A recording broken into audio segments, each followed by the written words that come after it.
March மாசம் 2018 இருந்து இந்த லாஸ்ட் ஜனவரி 2024 வரைக்கும் பாத்தீங்க அப்படின்னா மொத்தமா 16,518 கோடி ரூபாய் தேர்தல் நிதி பத்திரம் மூலியமா அரசியல் கட்சிகள் வந்து பணமா வாங்கியிருக்காங்க. இதுல பாஜக மட்டும் எவ்வளவு வாங்கியிருக்காங்க அப்படின்னா 8,250 கோடி ரூபாய் பணம் வாங்கியிருக்காங்க. இது வந்து பாத்தீங்க அப்படின்னா ஒரு கிரிமினல் அஃபென்ஸ் நான் சொல்லுவேன். இந்த வந்து தப்புக்களை செய்த நரேந்திர மோடியாக இருக்கட்டும், இல்ல அமித்ஷாவா இருக்கட்டும், நிர்மலா சீதாராமனாக இருக்கட்டும், இவங்களுக்கு என்ன தண்டனை? அடுத்தது இந்திய கூட்டணி மட்டும் ஆட்சி அமைச்சிச்சுன்னா இதுல இருந்த எல்லா பயம் மேலையும் கிரிமினல் கேஸ் ஃபைல் பண்ணி உள்ள கொண்டு போனாங்க. அதாவது எந்த கம்பெனி வந்து பதர் காசு கொடுத்து வாங்கின பத்திரத்தை எந்த கட்சி வந்து பதர் அந்த பத்திரத்தை கொடுத்துட்டு வந்து பணமா வாங்கிக்கிட்டாங்க அப்படிங்கிற தகவல் வந்து அந்த நியூமரிக் நம்பரை விட்டாதான் நம்மளால வந்து தொடர்பு படுத்தி பார்க்க முடியும். ஆனா இந்த லிஸ்ட இந்த நம்பரை இது வரைக்கும் ஸ்டேட் பேங்க் விடல. உச்சநீதிமன்றம் ஏற்கனவே சொல்லியிருக்கு. ஸ்டேட் பேங்க் விடல. மாமி சொல்லணும்ல, மாமி சொல்லணும்னா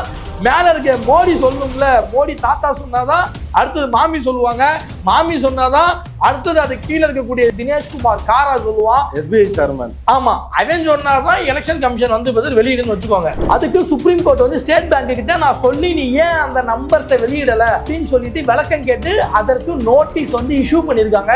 அதற்கான விசாரணை நாளைக்கு வருது. நாளைக்கு கண்டிப்பா சொல்றேன், சுப்ரீம் கோர்ட் வந்து ஸ்டேட் பேங்கை போட்டு மெதிக்கு நினைக்கிறேன் நான். இடி ரைடு நடத்துற பிறகுதான் தேர்தல் பத்திரங்கள் மூலமா எங்களுக்கு நிதி வந்திருக்கு அப்படின்னு சொல்றீங்க. அதுக்கு முன்னாடியே நிதி கொடுத்துருக்கலாமே. இடி ரைடுக்கும் அதுக்கும் என்ன தொடர்பு இருக்குது அப்படின்னு நிர்மலா சீதாராமன் ஒரு வாதத்தை முன் வச்சாங்களே. மாமி நீங்க இப்படி கூட சொல்லலாம், இந்த காசுலாம் நான் கஷ்டப்பட்டு ஊர்கா செஞ்சு வித்த காசுல பாஜகவுக்கு சேர்த்த காசுன்னு கூட சொல்லலாம். ஊர்கா மாமிக்கு கூட்டத்தில் உட்கார்ந்து இருந்த மக்களே நோன்னு ஒரு சேர கத்தி செருப்பால் அடிச்ச மாதிரி அடிச்சாங்க. இப்படி மொல்லமாரித்தனத்தையும் முடிச்சவிக்கித்தனத்தையும் பண்ணக்கூடிய ஒன்றிய அமைச்சரா இருக்கக்கூடிய ஊர்கா மாமி நிர்மலா சீதாராமன் வந்து தமிழக அரசு வந்து வெள்ள நிவாரண நிதியா கொடுத்த பணத்தை வந்து பிச்சை காசுங்குது. யாரு உங்க அக்கௌண்ட் காசா? கல்யாணத்துல இருந்து கருமாதி வரைக்கும் தட்டு நீட்டி பிச்சை எடுக்கிற கும்பல்ல வந்த உனக்கு அந்த வந்து பிச்சைங்கிற புத்தி என்னைக்குமே போவாது. இதுல இன்னொரு வெக்க கூத்து ஒண்ணு சொல்றேன் பிரதர். இவனுங்க தான் பசுக்களின் பாதுகாவலர்கள். உன் கட்சி, உன் தலைவன் மாட்டுக்கறியை வந்து ஏற்றுமதி செய்யற கம்பெனிகள்கிட்ட 3 கோடி ரூபாயும் 2 கோடி ரூபாயும் வந்து கட்சி நிதியா வாங்கியிருக்காங்க. வெக்கமா இல்ல? லாட்ரி மார்டின் வந்து எதுக்காக பாஜகவுக்கு ரைடு போனதுனால பாஜகவுக்கு பணம் கொடுத்தார் அப்படின்ற லாஜிக் வச்சுக்கிட்டாலும் திமுகவுக்கு அவர் எதுக்கு வந்து நன்கொடை கொடுத்தார்? மாநிலத்தை கெடுத்த அதிமுக, மாநிலத்தை கண்டுகொள்ளாத பாஜக, இந்த கள்ள கூட்டணியை மக்கள் அடையாளம் கண்டு கொண்டிருக்கிறார்கள். மக்கள் நலனே முக்கியம்னு செயல்பட்டு கொண்டிருக்கக்கூடிய நமது திராவிட மாடல் தமிழ்நாட்டு மக்களாகிய நீங்கள் துணை இருப்பது போல உண்மையான வளர்ச்சியை நமது நாடு காண ஒட்டுமொத்த இந்திய மக்களும் தயாராகிவிட்டார்கள். பாசிசத்தை வீழ்த்த இந்தியாவை காக்க ஸ்டாலின் அழைக்கிறேன். ட்ரைப்ஸ் பார்வையாளர்களுக்கு வணக்கம். தேர்தல் பத்திரங்கள் மூலமாக அரசியல் கட்சிகளுக்கு வழங்கப்பட்ட நன்கொடை என்பது நாடு முழுவதும் ஒரு மிகப்பெரிய விவாத பொருளையும் அதிர்ச்சியையும் ஏற்படுத்தியுள்ளது. இந்த சூழலில் இந்த மாதம் மார்ச் 14ஆம் தேதி இந்திய தேர்தல் ஆணையம் SBI state bank of India கொடுத்த தேர்தல் நிதி பத்திரங்கள் தொடர்பான விவரங்களை வெளியிட்டது. மார்ச் 14ஆம் தேதி SBI வெளியிட்ட அந்த லிஸ்டானது ஏப்ரல் 2019 முதல் ஜனவரி 2024 இந்த இடைப்பட்ட காலத்திற்கான தேர்தல் நிதி பத்திரங்கள் தொடர்பான விவரங்கள் மட்டும்தான் வெளியாக இருந்துச்சு. ஆனால் ஒன்றிய அரசு கொண்டு வந்த சட்ட திருத்தத்தின்படி மார்ச் 2018 முதல் ஏப்ரல் 2019 வரையிலான தேர்தல் நிதி பத்திரங்கள் தொடர்பான விவரங்கள் வெளியாகாமல் இருந்தது. இது உச்சநீதிமன்றத்தில் ஒரு சீலிடப்பட்ட கவரில் ஒரு பென்டிரைவில் வைத்து இந்த தகவலை ஏற்கனவே தேர்தல் ஆணையம் உச்சநீதிமன்றத்திடம் வந்து ஒப்படைத்திருந்தது. அந்த தகவல்கள் தற்போது வரை வெளியாகாமல் இருந்த சூழலில் அந்த தகவலையும் வெளியிட வேண்டும் அப்படின்னு உச்சநீதிமன்றம் உத்தரவிட்டு இருந்தது. அதன் அடிப்படையில் இன்று இந்திய தேர்தல் ஆணையம் 2வது லிஸ்ட்டை வெளியிட்டு இருக்கிறாங்க. இந்த லிஸ்ட்ல கிட்டத்தட்ட 3000 கோடி மதிப்பிலான தேர்தல் நிதி பத்திரங்கள் வாங்கப்பட்டு அந்த பத்திரங்கள் அரசியல் கட்சிகளால் பணமாக மாற்றப்பட்டுள்ளது. இது ஒரு புறம் இருக்க, இன்னொரு புறம் லாட்ரி மார்டின் 509 கோடி ரூபாய் அளவிற்கான தேர்தல் நிதி பத்திரங்களை திமுகவிற்கு வழங்கியுள்ளார் அப்படின்ற விஷயத்தை குறிப்பிட்டு பாஜகவினர் சமூக வலைதளங்களில் ட்ரெண்ட் செய்து வருகிறார்கள். இந்த நிலையில் இது குறித்து நம்மிடையே பேசுவதற்கு சமூக செயல்பாட்டாளர் சத்யபிரபு செல்வராஜ் அவர்கள் இணைந்துள்ளார். வாருங்கள் அவரோடு பேசலாம். தோழர் வணக்கம். வணக்கம் பிரதர். உச்சநீதிமன்றத்தில் சீலிடப்பட்ட கவர்ல வைக்கப்பட்டிருந்த மார்ச் 2018 முதல் மார்ச் 2019 வரையிலான தேர்தல் நிதி பத்திரங்கள் தொடர்பான விவரங்களை இன்றைக்கு தேர்தல் ஆணையம் வெளியிட்டிருக்கிறது. இதுல வெளியான தகவல்கள் என்ன? யார் எவ்வளவு நன்கொடை பெற்றிருக்கிறார்கள்? வழக்கம் போல நம்ம பாஜக தாங்க 2190 கோடி ரூபாய் வாங்கியிருக்கானுங்க. ஓகே, 2018 மார்ச் டு 2019 மார்ச் வரைக்கும் எவ்வளவு தேர்தல் நிதி பத்திரங்கள் அமௌண்ட்? சுமார் 3000 கோடி ரூபாய். அதுல இந்த திருட்டு அயோக்கிய பாஜக மட்டும் 2190 கோடி ரூபாய் இது வரைக்கும் தேர்தல் நிதி பத்திரம் மூலியமா நீங்க கேட்ட மார்ச் மாசம் 2018 இருந்து மார்ச் மாசம் 2019 வரைக்கும் 2190 கோடி ரூபாய் வாங்கியிருக்கானுங்க. 3000 கோடி ரூபாயில. ஓகே, மொத்தம் பாஜக தேர்தல் நிதி பத்திரங்கள் மூலமாக பெற்ற தொகை எவ்வளவு? ஒட்டுமொத்தமாக விற்பனையான பணமாக்கப்பட்ட தேர்தல் நிதி பத்திரங்களுடைய தொகை எவ்வளவு? பிரதர், மார்ச் மாசம் 2018 இருந்து இந்த லாஸ்ட் ஜனவரி 2024 வரைக்கும் பாத்தீங்க அப்படின்னா மொத்தமா 16,518 கோடி ரூபாய் தேர்தல் நிதி பத்திரம் மூலியமா இங்க இருக்கக்கூடிய அரசியல் கட்சிகள் வந்து பணமா வாங்கியிருக்காங்க, நிதியா வாங்கியிருக்காங்க. இதுல பாஜக மட்டும் எவ்வளவு வாங்கியிருக்காங்க அப்படின்னா 50% வாங்கியிருக்காங்க. எவ்வளவு அப்படின்னா தோராயமாக பாஜக மட்டும் 16,518 கோடியில 8,250 கோடி ரூபாய் பணம் வாங்கியிருக்காங்க. மீதி பாத்தீங்க அப்படின்னா இருக்கக்கூடிய இந்தியாவில் இருக்கக்கூடிய மற்ற அனைத்து எதிர்கட்சிகளும் பாஜக அல்லாத கட்சிகள் எல்லாம் சேர்ந்து வாங்கின பணம் எவ்வளவுனா 8,268 கோடி. இவங்களோட ஒரு 18 கோடி அதிகம். அவ்வளவுதான். சராசரியா பாதிக்கு பாதி வாங்கியிருக்கானுங்க இந்த பணம். பிரதர், இதுல ரொம்ப அல்டிமேட்டான விஷயம் என்னன்னா, சுப்ரீம் கோர்ட் சொன்னது போல ஸ்டேட் பேங்க் வந்து இந்த தேர்தல் நிதி பத்திரங்கள் இருக்குல்ல, அதன் சார்ந்த முழு விஷயங்களையும் ஒரு கவர்ல வச்சு அதை சீல் வச்சு எலெக்ஷன் கமிஷன் ஆஃப் இந்தியா கிட்ட வந்து பிரதர் ஸ்டேட் பேங்க் கொடுத்துருது. அதை எலெக்ஷன் கமிஷன் ஆஃப் இந்தியா வந்து பாத்தீங்க அப்படின்னா வந்து பிரதர் சுப்ரீம் கோர்ட்டை கொடுத்துருது. அப்புறம் என்ன நினைச்சாங்கன்னு தெரியல, திரும்ப போயிட்டு ஐயா நாங்க ஒரு காப்பி எடுத்துக்கிறோம், நாங்க ஒரு காப்பி எடுக்காம கொடுத்துட்டோம், அதனால ஒரு முறை கொடுங்க அப்படின்னு எலெக்ஷன் கமிஷன் ஆஃப் இந்தியா வந்து சுப்ரீம் கோர்ட்ல கேக்குது. அப்ப சுப்ரீம் கோர்ட்டுடைய தலைமை நீதிபதியா இருக்கக்கூடிய சந்திரசூட் என்ன நினைச்சாரு, இவனுங்க பெரிய திருட்டு பசங்க மாதிரி இருக்கானுங்க, செட் ஆகாது, சரி நான் தரேன், அதுக்கு முன்னாடி நான் ஒரு காப்பி எடுத்துட்டு உனக்கு கொடுக்குறேன் அப்படின்னு இவங்க ஒரு காப்பி எடுத்துட்டு தான் அந்த சீல் வச்ச கவரை எலெக்ஷன் கமிஷன் ஆஃப் இந்தியா கிட்ட வந்து சுப்ரீம் கோர்ட் கொடுத்துருக்கு. அப்படின்னா அந்த எலெக்ஷன் கமிஷன் ஆஃப் இந்தியாவோட யோக்கியதை என்னன்னு நீங்க பாத்துக்கோங்க. இப்ப இந்த மார்ச் மாசம் 2018 இருந்து மார்ச் மாசம் 2019 வரைக்கும் அந்த 2,190 கோடி இருக்குல்ல பிரதர் பாஜகவுக்கு வந்த பணம், இதுதான் 2019 நடந்த எலெக்ஷன்ல பெரிய அளவுல விளையாண்டு இருக்கு. இப்ப இந்த பணத்தை இவனுக்கு எப்படி வாங்கினானுங்க அப்படின்னு நம்ம பார்க்கணும் பிரதர். அதாவது எப்படி அது இத்தனை கட்சிகள் இருக்கு, இதுல இவங்க மட்டும் எப்படி 50% வாங்கியிருக்காங்க? அந்த அளவுக்கு இந்த கட்சியோடைய செயல்பாடுகள் கொள்கை கோட்பாடுகள்லாம் பிடிச்சி போயிட்டு காசை கொடுத்தாங்களா அப்படியான்னு பார்த்தா அப்படியும் கிடையாது. அப்படியும் நமக்கு ஒரு சந்தேகம் வரும். அப்ப இத்தனை கட்சி இருக்கும் பொழுது ஒரு சராசரியா இருந்தா கூட பரவாயில்ல, அவங்கள விட பல மடங்கு அதிகமா வாங்கியிருக்காங்களே, எப்படா சாத்தியம் அப்படின்னா 2 டெக்னிக் பிரதர். ஒன்னு அதாவது குவிட் ப்ரோ கோ அப்படின்னு ஒரு டெக்னிக், இன்னொன்னு மிஸ்யூஸ் ஆஃப் ஏஜென்சிஸ் அப்படின்னு ஒரு டெக்னிக். ஓகே, இந்த 2 டெக்னிக்கை விளக்குங்களேன். இப்ப வந்து பிரதர் நம்பர் 1 பார்ப்போம். குவிட் ப்ரோ கோ அப்படின்னா என்னன்னா, நான் உனக்கு ஒண்ணு கொடுத்தா நீ எனக்கு ஒண்ணு கொடு. இப்ப ஒரு உதாரணத்துக்கு வந்து பிரதர், இப்ப இருக்கக்கூடிய பாஜக தான் இன்னைக்கு நம்ம வந்து பிரதர் சென்ட்ரல்ல ஆள்றாங்க, ஒன்றிய அரசு. நீ எனக்கு ஒரு 50 கோடி 100 கோடி நீ எனக்கு வந்து இது நிதியா கொடுத்தா, கட்சி நிதியா கொடுத்தா, உனக்கு 10,000 கோடி ரூபாய் மதிப்புள்ள அரசாங்க டெண்டரை உனக்கு நான் தரேன். இப்படி இதுக்கு ஒரு சின்ன உதாரணம் கூட பார்க்கலாமே. மெகா இன்ஜினியரிங் சொல்லிட்டு ஒரு பெரிய கம்பெனி ஹைதராபாத்ல, ரெட்டி கம்பெனி, அவன் 100 கோடி ரூபாய் கொடுத்துருக்கான். கொஞ்ச நாளையில மகாராஷ்டிராவில் இவனுங்க வந்து பிரதர் 14,000 கோடி ரூபாய்க்கு மதிப்புள்ள ஒரு டெண்டரை கொடுத்துருக்கானுங்க. ஓகே, இப்ப புரியுதா? மகாராஷ்டிராவுல பாஜக ஆச்சு. ஆமா, இப்ப புரியுதா? நரேந்திர மோடி திறந்து வச்ச எல்லா பாலமும் இடிஞ்சு விழுந்துச்சு. புரியுதா? இதை நான் வந்து நகைச்சுவைக்காக சொல்லலைங்க, பாதிக்கப்பட்டவங்க பொதுமக்களுங்கிற ஆத்திரத்துல பேசுறேன் நான். இந்த பொறுக்கி, அதாவது இந்த பாஜகங்கிற பொறுக்கி ஐயோக்கிய திருட்டு கும்பல் இவனுங்களுக்கு பணம் வேணுங்கிறதுக்காக பணத்தை வாங்கிக்கிட்டு, அதாவது பெரிதா முன்னனுபவம் இல்லாத போதிய அனுபவம் இல்லாத கம்பெனிகள்கிட்ட இந்த மாதிரி கவர்மெண்ட் டெண்டரை ஒப்படைச்சதின் காரணம் விளைவு பல இடங்கள்ல பாலம் இடிந்து விழுந்ததனால் நம்மள மாதிரி பொதுமக்கள் பாதிக்கப்பட்டிருக்காங்க, பல பேர் செத்து போயிருக்காங்க. ஒண்ணு இல்ல பிரதர், பாம்பே டு கோவா வந்து பிரதர் பாலம், அந்த பாலம் வந்து இடிச்சு வந்து 30 பேர் செத்து போனாங்க. இதுவும் இப்படிதான் நடந்துச்சுன்னு சொல்ல வரேன். அடுத்தது பார்த்திருப்பீங்க பிரதர் சுரங்க விபத்து, அதுல பாத்தீங்க அப்படின்னா ஏகப்பட்ட பேர் உள்ளார மாட்டிக்கிட்டாங்க, செத்தும் போயிட்டாங்க. இதுவும் இந்த மாதிரி முன் அனுபவம் இல்லாத போதிய அனுபவம் இல்லாத கம்பெனிகள்கிட்ட அவன் வந்து 100 கோடி 200 கோடி 50 கோடி நமக்கு வந்து கட்சி நிதியா கொடுக்குறான், நாம அவனுக்கு ஃபேவர் பண்ணணும் அப்படிங்கிற அடிப்படையில கொடுத்ததுனால வந்த வேணான்னு சொல்ல வரேன்.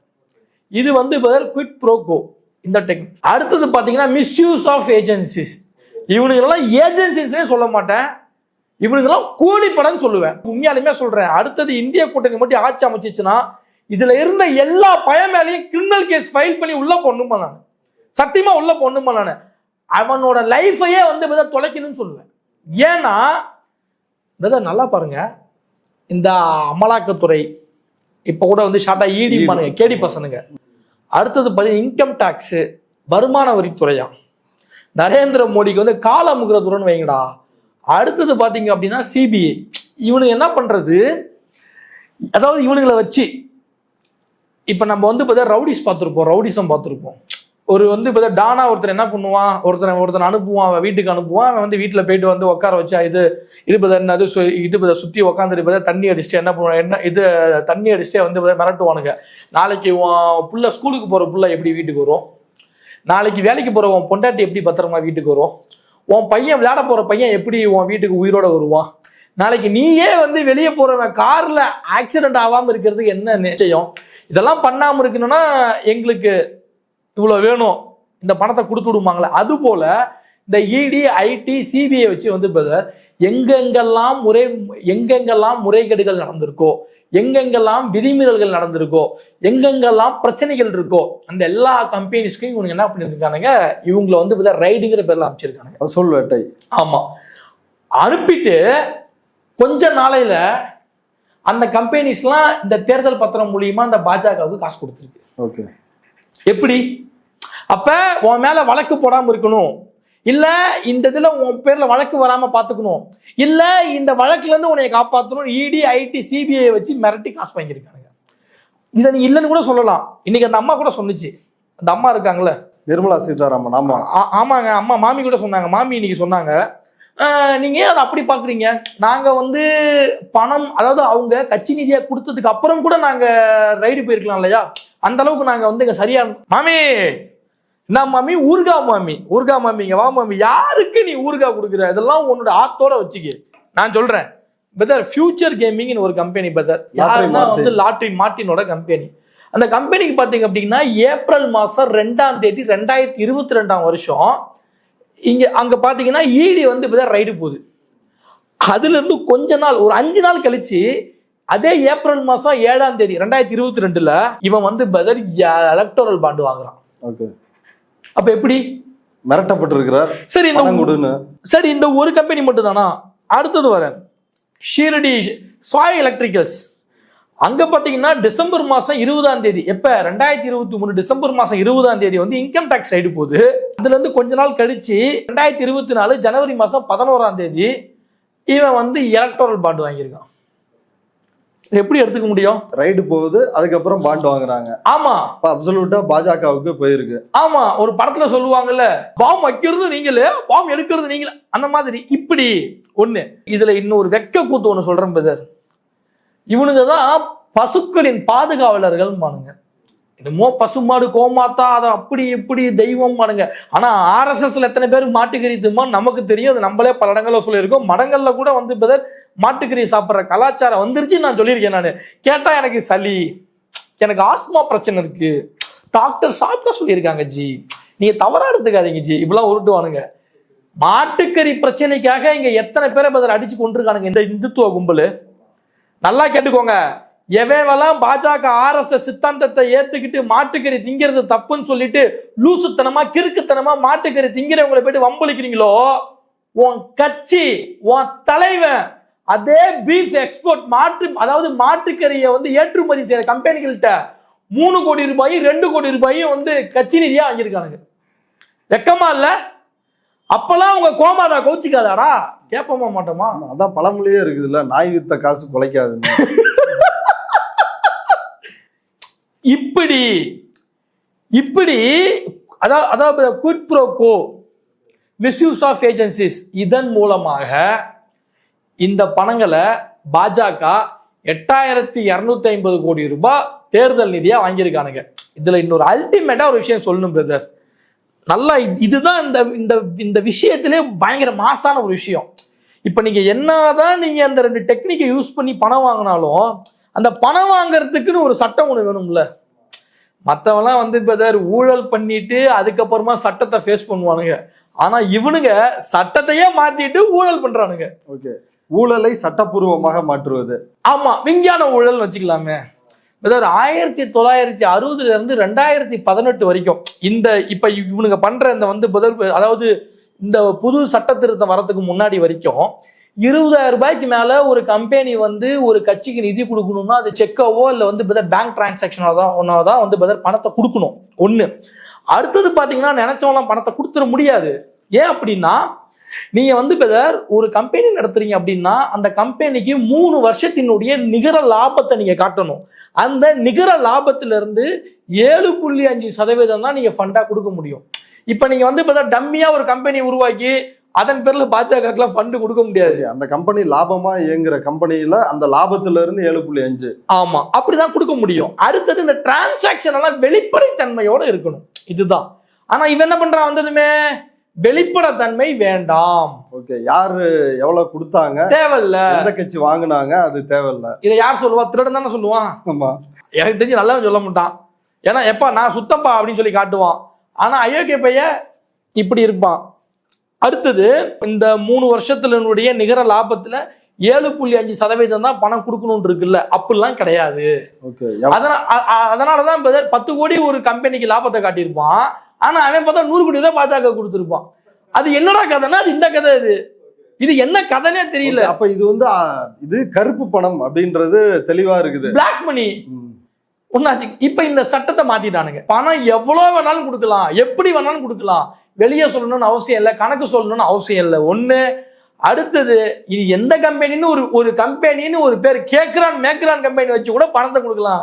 ஏன்னு கேட்க ஆளு இல்லை. இப்படி சட்டத்தை இந்த நரேந்திர மோடி வாலாக்களுக்கு ஏற்ற மாதிரி சட்டத்தை மாத்திக்கிட்டு சட்ட ரீதியா ஊழல் பண்ணிருக்காங்க. சட்ட ரீதியா ஊழல் பண்ணிருக்காங்க. இந்தியா டுடே நடத்தின கான்க்ளேவ் அந்த நிகழ்ச்சியில நீங்க ஏற்கனவே குறிப்பிட்ட மாதிரி இடி ரைடு நடத்தின பிறகுதான் தேர்தல் பத்திரங்கள் மூலமா எங்களுக்கு நிதி வந்திருக்கு அப்படின்னு சொல்றீங்க. அதுக்கு முன்னாடியே நிதி கொடுத்துருக்கலாமே, இடி ரைடுக்கும் அதுக்கும் என்ன தொடர்பு இருக்குது அப்படின்னு நிர்மலா சீதாராமன் ஒரு வாதத்தை முன் வச்சாங்களே, அதை பத்தி என்ன நினைக்கிறீங்க? யாரு இவங்க தானே, இவங்க மாமி, ஊர்கா மாமி தானே. மாமி நீங்க இப்படி கூட சொல்லலாம், இந்த காசுலாம் நான் கஷ்டப்பட்டு ஊர்கா செஞ்சு வித்த காசுல பாஜகவுக்கு சேர்த்த காசுன்னு கூட சொல்லலாம். நீங்க இந்த பதில நீங்க நான் தான் சொல்லணும்னு அவசியம் இல்லை பிரதர். அந்த மாமி, ஊர்கா மாமிக்கு நீங்க சொல்லக்கூடிய அந்த கான்க்ளேவ்ல அங்க உட்கார்ந்து இருந்த ஆடியன்ஸே நோ ட்ரூ அப்படின்னு காரி துப்பிட்டாங்க. அப்படின்னா நீ சொல்றது பொய்ங்கிறாங்க. அங்க உள்ளவங்களே சொல்லிட்டாங்க, நம்ம சொல்லணும்னு அவசியம் இல்லை. அந்த அம்மாவுடைய கூட்டத்துல உட்கார்ந்து இருந்த மக்களே நோன்னு ஒரு சேர கத்தி செருப்பால் அடிச்ச மாதிரி அடிச்சாங்கன்னு சொல்ல வரேன் நான். ஓகே, இதே இந்தியா டுடே நடத்தின கான்க்ளேவ்ல உள்துறை அமைச்சர் அமித்ஷா அவர் கலந்துகிட்டு பேசினாரு. அவர்கிட்டையும் இந்த கேள்வி முன்வைக்கப்பட்ட போது அவர் வந்து ஒரு முக்கியமான விஷயத்த வந்து சொல்லிருக்கிறாரு. நாங்க வெறும் 6060 கோடி மட்டும் தான் வாங்கியிருக்கிறோம், மற்ற எதிர்கட்சிகள் எல்லாமே 14,000 கோடி ரூபாய் தேர்தல் பத்திரங்கள் மூலமாக நன்கொடையாக வாங்கி இருக்கிறாங்க அப்படின்ற ஒரு விஷயத்த சொல்லிருக்கிறாரு. ஆமா ஆமா ஆமா, ஜெண்டா வந்து பணமே வாங்கலன்னு சொல்ல வேண்டியதான். ஏங்க நீங்க பணமே வாங்கலைங்க. ஏங்க இந்த 8250 கோடி ரூபாய் பாஜகவே வாங்கலைங்க. பாஜகவுக்கு அதுக்கு சம்பந்தமே இல்லைங்க, கஷ்டப்படுற கட்சிங்க. நான் கேட்கிறேன் பிரதர், வந்த பணத்துல பாதிக்கு பாதி நீங்க தான் வாங்கியிருக்கீங்க. ஜெண்டா பாய் நீங்க தான் வாங்கியிருக்கீங்க பாதிக்கு பாதி. அவர் 20,000 கோடிக்கு கணக்கு சொல்றாரு. சொல்லுவாங்கங்க, அதெல்லாம் எவங்க கேட்க போறோம். ஆட்சி எல்லாமே நாம தாங்கிற திமிருன்னு நான் சொல்லுவேன், தான் தாங்கிற ஆணவம்னு நான் சொல்லுவேன். அடுத்தது இவர் வந்து இப்ப எதிர்கட்சிகள் 14,000 கோடி. ஜெண்டா எதுக்கு ஏன் அப்படி வாய திறந்தா பொய்யா அடிக்கிற? எதிர்கட்சிகள் வாங்கின பணம் 8268 கோடின்னு உன்னுடைய சக மந்திரியாக இருக்கக்கூடிய நிர்மலா சீதாராமனுக்கு கீழே வரக்கூடிய ஸ்டேட் பேங்கே சொல்லிருச்சு. இப்ப வந்து நம்ம சொல்லல இவ்வளவுதான் வந்திருக்குன்னு சொன்னது ஸ்டேட் பேங்க். நீ என்ன 14,000 கோடிங்கிற பொய் பேசலாம் தலைவா, ஒரு அளவுக்கு பேசு தலைவா, ஒரே அடியா பேசாது. ஏற்கனவே உனக்கு சுகர்ல இருந்து ஏகப்பட்ட வியாதி இருக்குன்னு சொல்றாங்க, இவ்வளவு பொய் பேசுறோம்னா சுகர் என்ன அதிகமாயிடும் தலைவா. இதெல்லாம் கூட இன்னொரு கப்சார் சாப்ல நம்ம பாய் ஜண்டா பாய் என்ன பாய் என்னன்னா, இந்த தேர்தல் நிதி விஷயம் இருக்குல்ல, இந்த தேர்தல் நிதி பத்திர விவகாரம் இருக்குல்ல, இது வந்து சட்டவிரோதம் அப்படின்னு சொல்லி சுப்ரீம் கோர்ட் வந்து தடை செஞ்சிருக்கு. அந்த தீர்ப்பை நான் ஏத்துக்கிறேன். ஆனா இவங்க அதை தடை செய்யாம ஒரு சில திருத்தங்களை மட்டும் கொண்டு வந்திருக்கலாம். ஏன்னா இப்ப இவங்க இந்த மாதிரி பண்ணுறதுனால நம்மளால பிளாக் மணியை மொத்தமா ஒழிக்க முடியலையோ. இந்த கதையை என்ன எத்தனை வருஷம் சொல்லுவீங்க? ஆமா சுப்ரீம் கோர்ட் திருத்தம் கொண்டு வந்திருக்கலாம். என்னன்னு, உங்க பாஜக மட்டும் நிதி வாங்கலாம்ப்பா, மத்த கட்சியெல்லாம் நிதி வாங்க கூடாதுப்பாங்கிற மாதிரியான திருத்தத்தை கொண்டு வந்திருக்கலாம். ஆனா அந்த கருப்பு போன கப்சாவை நீனும் உங்கால் மோடி மாதிரி அடிக்காதீங்க. யோ நீங்க அன்னையில இருந்து இன்னைய வரைக்கும் இந்த அங்க வருது, இந்த இங்க வருது, இந்த பஸ்ல வருது, இந்த பிளைட்ல வருது, இந்த கப்பல்ல வருது, இந்த இதுல போட போறோம். இத பார்த்தா நமக்கு கிராமத்துல ஒரு புலி வருதுப்பாங்களா, அந்த கதை தான். கருப்பு பணம் வருது, ஆனா உண்மையிலே கருப்பு பணம் வந்துருச்சு. யாருக்கிட்ட? பாஜக கிட்ட வந்துருச்சு. அததான் நீங்க இத்தனை வருஷமா சூச்சகமா சொல்லியிருக்காங்க, கருப்பு பணத்தை நாங்கள் மீட்டெடுப்போம். யாருக்காக மீட்டெடுப்போம்னா மக்களுக்காக இல்லையா, எங்களுக்காக மீட்டெடுப்போம் அப்படின்னு சொல்லியிருக்காங்க. இல்ல, ஏற்கனவே குறிப்பிட்ட மாதிரி இன்னைக்கு இன்னொரு தகவலும் வந்து வெளியாயிருக்குது. திமுகவுக்கு மொத்தமாக 656 கோடி ரூபாய் தேர்தல் நிதி பத்திரங்கள் மூலமாக நன்கொடையா வந்திருக்குது. அதுல 500 கோடி ரூபாய் லாட்டரி கிங் மார்டின் அவரு கொடுத்திருக்கிறாரு நன்கொடையா. இந்த தகவல் மிக பரபரப்பா இருக்குது. ஆனா திமுகவினர் 2 நாளா பாஜகவை மட்டும் தாங்கள் ஏதோ யோக்கியர்கள் போல விமர்சிச்சாங்க. ஆனா இன்னைக்கு 500 கோடி அவங்க வாங்கியிருக்கிற தகவல் வெளியா இருக்குது. ஊடகங்கள், எல்லா ஊடகங்களும் அந்த செய்தி வெளியிட்டு இருக்காங்க. பாஜகவினர் லாட்டரி ஸ்டாலின் அப்படின்னு ட்விட்டர்ல ட்ரெண்ட் பண்ணிட்டு இருக்காங்க. சரிங்க, நான் ஒண்ணே வச்சுக்கிறேன். அந்த தகவல் வந்து இப்ப வந்து திமுக வந்து லாட்டரி மார்டின் கம்பெனிட்ட வந்து 500 கோடி ரூபாய் பணம் வாங்கிட்டாங்கிற தகவல் வெளியா இருக்குன்னு சொல்றீங்களா? அந்த தகவலை முதல்ல யார் வெளியிட்டா? திமுக தான் வெளியிட்டுச்சு. இன்னும் சொல்ல போனா டிஆர் பாலு தான் வெளியிட்டாரு. இப்ப இந்த விஷயத்த பேசுறதுக்கு பாஜக காரனுக்கு அருகதல்லமே. ஏன்னா இவன் பாருங்க, இந்த பாண்ட்லயும் இவங்க வந்து இது பணமா மாத்துறாங்களா, அதுலயும் ஒரு நியூமரிக் நம்பர் இருக்கும், எதுலயும் சேமான நம்பர் இருக்கும். இதை வச்சுதான் நம்ம பார்க்க முடியும். ஒவ்வொரு தேர்தல் பத்திரத்துக்கும் ஒரு எண் இருக்கும். ஆமா, இதை வச்சுதான், அதாவது எந்த கம்பெனி வந்து காசு கொடுத்து வாங்கின பத்திரத்தை எந்த கட்சி வந்து பணமா அதை வந்து அந்த பத்திரத்தை கொடுத்துட்டு வந்து பணமா வாங்கிக்கிட்டாங்க அப்படிங்கிற தகவல் வந்து அதை விட்டா, அந்த நியூமரிக் நம்பரை விட்டாதான் நம்மளால வந்து இது லிங்க் பண்ணி பார்க்க முடியும். ஐ மீன் இது தொடர்பு படுத்தி பார்க்க முடியும். ஆனா இந்த லிஸ்ட, இந்த நம்பரை இது வரைக்கும் ஸ்டேட் பேங்க் விடல. ஆமா, ஸ்டேட் பேங்க் விடல. உச்சநீதிமன்றம் ஏற்கனவே சொல்லி இருக்கு. ஸ்டேட் பேங்க் விடல. மாமி சொல்லணும்னா மேல இருக்க மோடி சொல்லணும்ல. மோடி தாத்தா சொன்னாதான் அடுத்தது மாமி சொல்லுவாங்க. மாமி சொன்னாதான் அடுத்தது அதுக்கு வந்து கீழே இருக்கக்கூடிய தினேஷ்குமார் காரா சொல்லுவான், SBI சேர்மன். ஆமா, அவன் சொன்னாதான் எலெக்ஷன் கமிஷன் வந்து வெளியிடுன்னு வச்சுக்கோங்க. இப்ப இந்த நியூமரிக் நம்பர்ஸை வெளியிடணும்னு சொல்லி சுப்ரீம் கோர்ட் சொல்லி இருந்துச்சு. சொல்லியும் ஸ்டேட் பேங்க் அதை செய்யல. அதுக்கு சுப்ரீம் கோர்ட் வந்து ஸ்டேட் பேங்க் கிட்ட நான் சொல்லி நீ ஏன் அந்த நம்பர்ஸை வெளியிடல அப்படின்னு சொல்லிட்டு விளக்கம் கேட்டு அதற்கு நோட்டீஸ் வந்து இஷ்யூ பண்ணிருக்காங்க. அதற்கான விசாரணை நாளைக்கு வருது. நாளைக்கு கண்டிப்பா சொல்றேன், சுப்ரீம் கோர்ட் வந்து இப்ப ஸ்டேட் பேங்கை போட்டு மெதிக்கு நினைக்கிறேன் நான் ஒண்ணு. ஆனா இங்க பாருங்க, திமுக வந்து இந்த மாதிரி வந்து நம்பரை மேட்ச் பண்ணி பார்த்து இவ்வளவு திமுக கொடுத்துருக்காங்கன்னு இவனுங்களா கண்டுபிடிச்சி சொல்லல, ஸ்டேட் பேங்க்கும் சொல்லல, இதெல்லாம் வந்து வழி நடத்தக்கூடிய ஸ்டேட் பேங்க் சொல்லல, இதனை வாங்கி நம் நாட்டினுடைய தேர்தல் ஆணையமும் சொல்லல. ஐ மீன் அவங்க வந்து இப்பதான் லிஸ்ட்டை கொடுக்கல.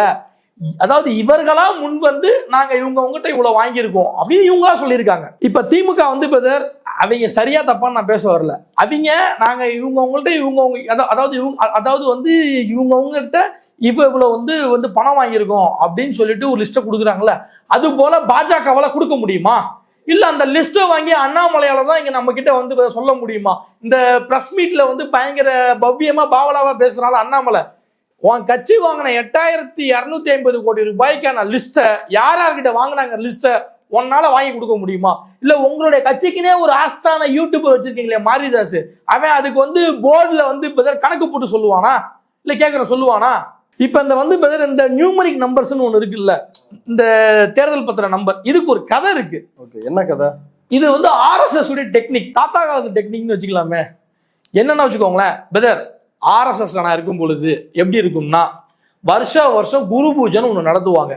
அந்த குரு பூஜைக்கு வந்து முக்கியமான ஆட்கள்லாம் வருவாங்க. அந்தந்த மாவட்டத்துல ஆட்கள்லாம் அந்தந்த மாவட்டங்கள்ல இருக்கக்கூடிய பிசினஸ் மேன்ல இருந்து கவர்மெண்ட் அபிஷியல்ஸ்ல இருந்து அன்னைக்குதான் தெரியும் எவன்லாம் இந்துத்துவவாதினே, அன்னைக்குதான் தெரியும்.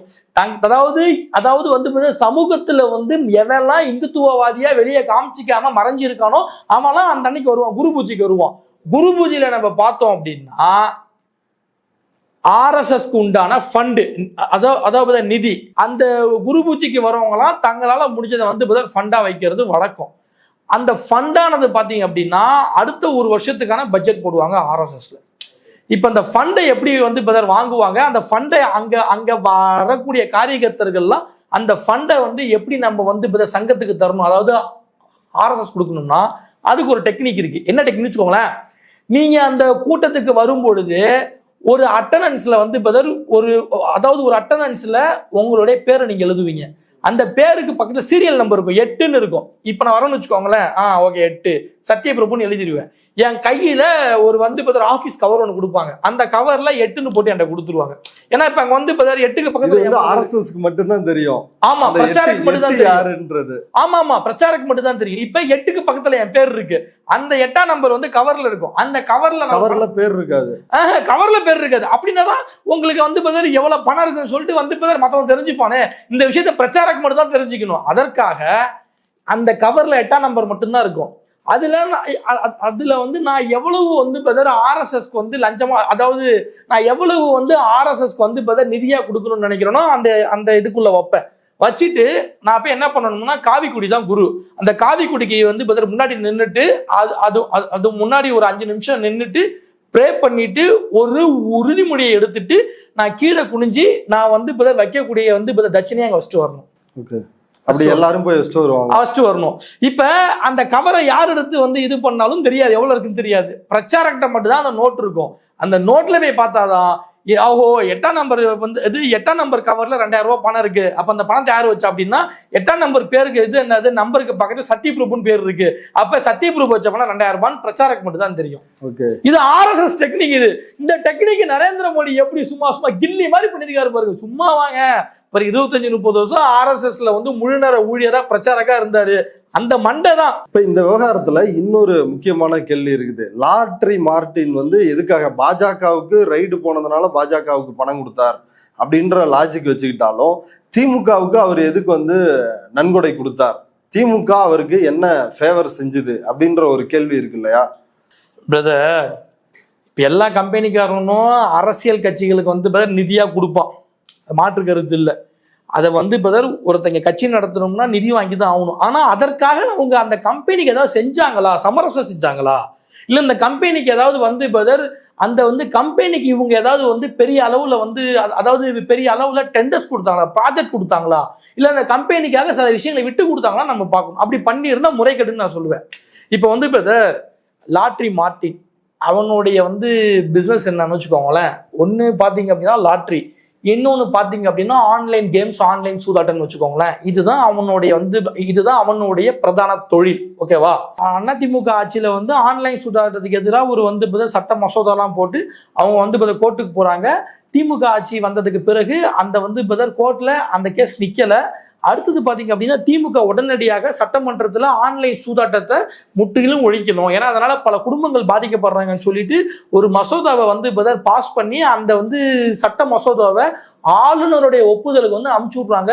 ஆளுநரா இருக்கக்கூடிய RN ரவி அதற்கு வந்து ஒப்புதல் அளிக்காம அந்த சட்ட மசோதாவை வந்து திரும்ப சட்டமன்றத்துக்கே அமுச்சு விடுறாரு. மாறாக ஆன்லைன் கேமிங் நடத்தக்கூடிய பிசினஸ் ஓனர்ஸ் எல்லாம் வந்து RN ரவி சந்திச்சு பேசுறாரு. ரகசிய சந்திப்பு அன்னைக்கு அது மீடியாஸ்ல பரபரப்பா அந்த சமயத்துல கூட அங்க ஒருத்தருக்கான புரோக்கர் சங்கர் கூட அங்க போயிட்டு வந்து ஆளுநர் செய்வது சரிதான் அப்படின்னா அந்த பேட்டி. ஆமா, அவனுக்கும் கொள்கை இல்ல, இவனுக்கும் கொள்கை இல்ல. ஒண்ணு. அதுக்கப்புறம் வந்து என்ன ஆகுதுனாக்க வந்து சட்டமன்றத்துல இருந்து திரும்பவும் அந்த சட்டத்தை வந்து அந்த சட்ட மசோதாவை திரும்பவும் அவசரமாக நிறைவேற்றி உடனடியா திரும்பவும் ஆளுநரோட ஒப்புதல் கொடுக்குறாங்க. இந்த பக்கத்து பாத்தீங்க அப்படின்னா மக்கள் மத்தியில ஏகப்பட்ட அதிருப்தி. யார் பேர்ல? இப்ப இருக்கக்கூடிய ஆளுநரான ஆர்.என். ரவி பேர்ல ஏகப்பட்ட அதிருப்தி. இந்த ஆள் என்ன ஆன்லைன் சூதாட்டத்தை வந்து இந்த ஆள் இது என்னது ஒழிக்கிறதுக்கு இவரு கையெழுத்து போட மாட்டாரா இவரெல்லாம் அப்படிங்கிற மாதிரியான மக்களே வந்து பேச ஆரம்பிச்சாங்க. இப்படி பல்வேறு வகையில ஆளுநருக்கு வந்த அழுத்தத்தின் காரணமாக அந்த சட்ட மசோதாவில் வந்து கையெழுத்து போடுறாரு. இப்ப திமுக வந்து லாட்ரி மார்ட்டின்ட்ட ஃபேவர் பண்ணணும், லாட்ரி மார்ட்டினுக்காக சில விஷயம் விட்டு கொடுக்கணும் அப்படின்னா இந்த எடப்பாடி பழனிசாமி ஆட்சியில போடப்பட்ட வழக்கு கோர்ட்ல வந்து நிக்காம போன பிறகு கூட ஸ்டாலின் அவர்கள் அதை வந்து கையில் எடுத்து இப்ப இருக்கக்கூடிய ஆளுநருக்கு 2 முறை அனுப்பி ஒப்புதல் வாங்கணுங்கிற அவசியமே இல்லைன்னு சொல்ல வருவேன் நான். அடுத்தது வந்து பாத்தீங்க அப்படின்னா நம்ம ஸ்டேட்ல லாட்ரி கிடையாது பிரதர். அப்படி லாட்ரி பண்றதுக்கு இவர் வந்து அலோவ் பண்ணியிருந்தாருன்னா இதுக்காக தான் லாட்ரி மார்ட்டின் வந்து ஸ்டாலின் அவர்கள் வந்து 500 கோடி ரூபாய் வாங்கியிருக்காரு அப்படின்னு அவங்க சொல்லலாம், அதன் சார்ந்து பேசலாம். ஆனா அப்படி எதுவுமே இல்லையே. லாட்ரி மார்ட்டினோட அதாவது லாட்ரி மார்ட்டின் சம்பந்தப்பட்ட எந்த பிசினஸுமே தமிழ்நாட்டில் வந்து சட்டப்பூர்வமா கிடையாது. அது இன்னொன்னு சொல்ல போனா அந்த ஆன்லைன் சூதாட்டத்தை கூட ஒழிக்கிறதுக்காக ஸ்டாலின் அவர்கள் வந்து பல விதங்கள்ல வந்து எல்லா விஷயமும் வந்து பண்ணிதானே வச்சாரு. அப்படி இருக்கும் பொழுது இதையும் அதையும் எப்படி தொடர்பு படுத்தி பேசுறதுன்னு எனக்கு தெரியல. ஓகே, ஒரு மிஸ்யூசிங் ஆஃப் ஏஜென்சி அப்படி இருக்காதா?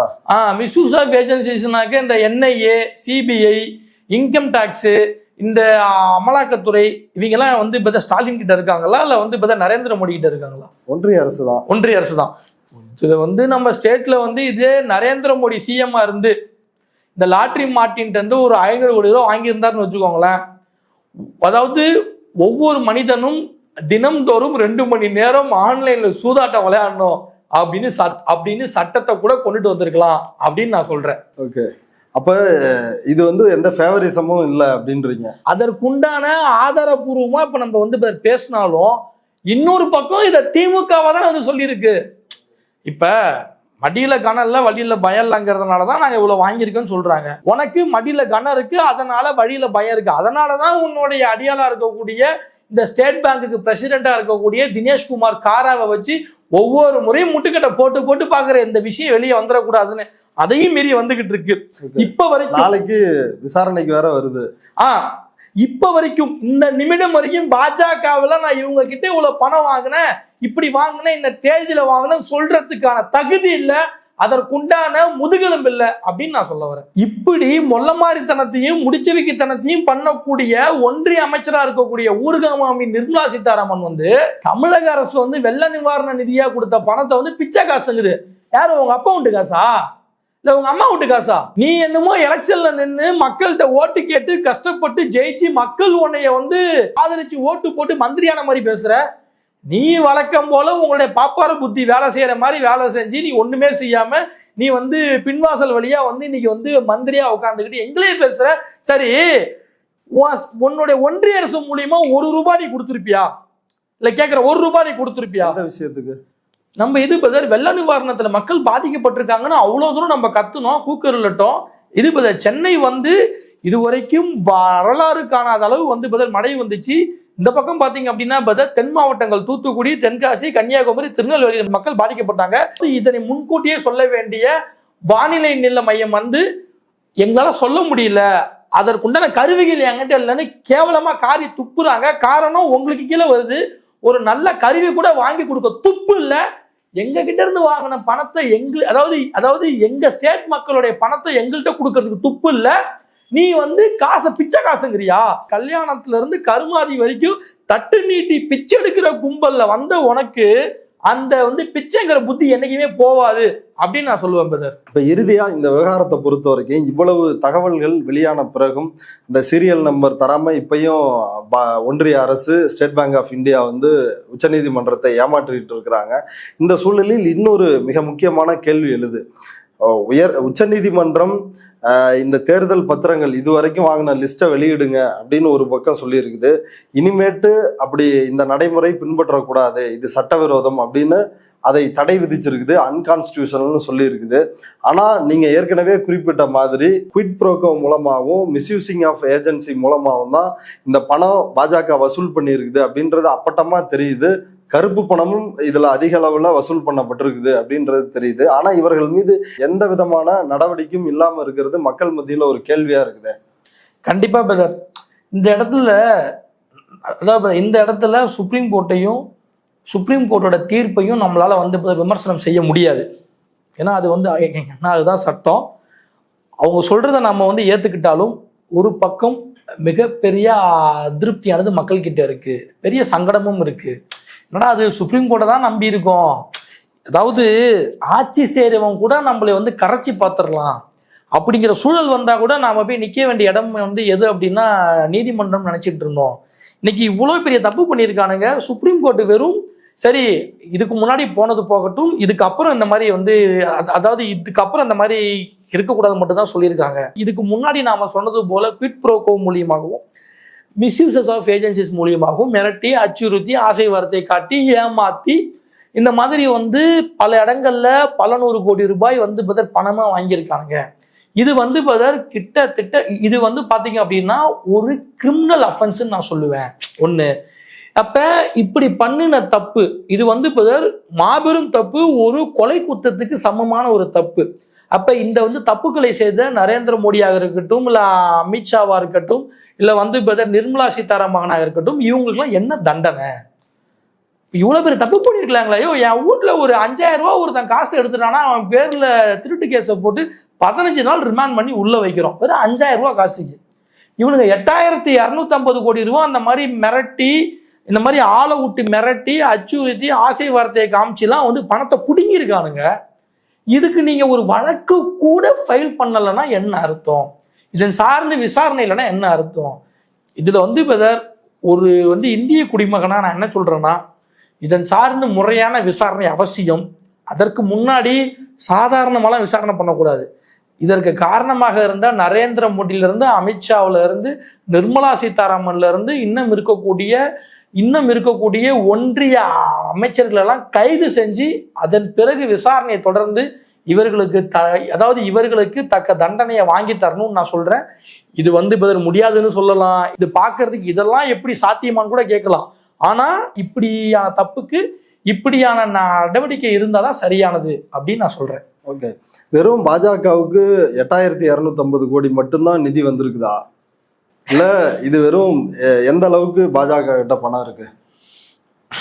பெதர், எனக்கு 2018 போல பாஜக மீட்டிங்ல ஒரு முக்கியமான நபர் வந்து ஹாலில் நடக்கக்கூடிய மீட்டிங்ல ஒரு ஓப்பன் ஸ்டேட்மெண்ட் கொடுத்தாரு. என்ன கொடுத்தாருன்னா, இந்த உலகத்திலேயே ஒரு கட்சிக்கு வந்து பணம், அதாவது ஒயிட் மணியா ஃபண்டு அதிகமா இருக்கக்கூடிய ஒரே கட்சி நம்ம பாஜக தான். அப்ப சொன்னது என்னன்னா, ஒரு 85,000 கோடி ரூபாய் பாஜகவுக்கு வந்து ஒயிட் மணியாவே ஃபண்ட் இருக்கு அப்படின்னு சொன்னாப்புல. அப்ப சொன்னது, ஒருவேளை இதெல்லாம் அப்படிதான் வந்துச்சா நமக்கு தெரியல, இல்ல வந்தாலும் வந்திருக்கலாம். அடுத்தது வந்து 2019 பொது தேர்தலில் $870 கோடி வந்து செலவு பண்ணதா சொல்றாங்க பிஜேபி. ஆமா, பாஜக.